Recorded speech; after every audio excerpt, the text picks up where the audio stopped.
Chapter 11. In the spring of the year, the time when kings go out to battle, David sent Joab and his servants with him and all Israel. And they ravaged the Ammonites and besieged Rabbah. But David remained at Jerusalem. It happened late one afternoon, when David arose from his couch and was walking on the roof of the king's house, that he saw from the roof a woman bathing, and the woman was very beautiful. And David sent and inquired about the woman. And one said, "Is not this Bathsheba, the daughter of Eliam, the wife of Uriah the Hittite?"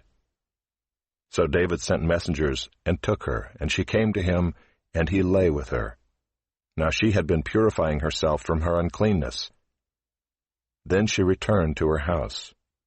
And the woman conceived, and she sent and told David, "I am pregnant." So David sent word to Joab, "Send me Uriah the Hittite." And Joab sent Uriah to David. When Uriah came to him, David asked how Joab was doing, and how the people were doing, and how the war was going. Then David said to Uriah, "Go down to your house and wash your feet." And Uriah went out of the king's house, and there followed him a present from the king. But Uriah slept at the door of the king's house with all the servants of his lord, and did not go down to his house.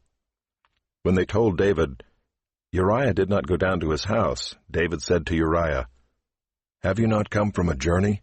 Why did you not go down to your house?" Uriah said to David, "The ark and Israel and Judah dwell in booths, and my lord Joab and the servants of my lord are camping in the open field. Shall I then go to my house, to eat and to drink and to lie with my wife? As you live and as your soul lives, I will not do this thing." Then David said to Uriah, "Remain here today also, and tomorrow I will send you back."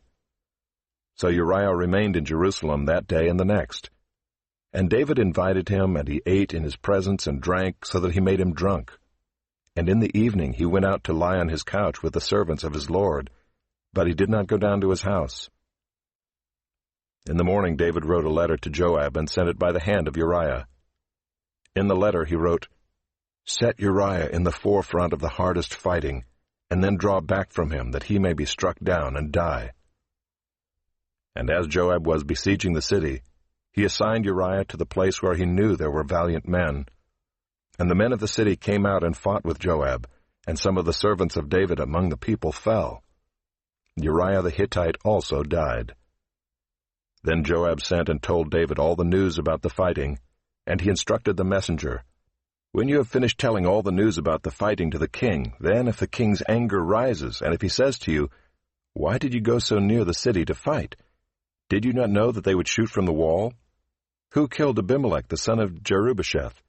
Did not a woman cast an upper millstone on him from the wall, so that he died at Thebez? Why did you go so near the wall?' Then you shall say, 'Your servant Uriah the Hittite is dead also.'" So the messenger went and came and told David all that Joab had sent him to tell. The messenger said to David, "The men gained an advantage over us and came out against us in the field, but we drove them back to the entrance of the gate. Then the archers shot at your servants from the wall. Some of the king's servants are dead, and your servant Uriah the Hittite is dead also." David said to the messenger, "Thus shall you say to Joab, 'Do not let this matter displease you, for the sword devours now one and now another. Strengthen your attack against the city and overthrow it, and encourage him.'" When the wife of Uriah heard that Uriah her husband was dead, she lamented over her husband. And when the mourning was over, David sent and brought her to his house, and she became his wife and bore him a son. But the thing that David had done displeased the Lord.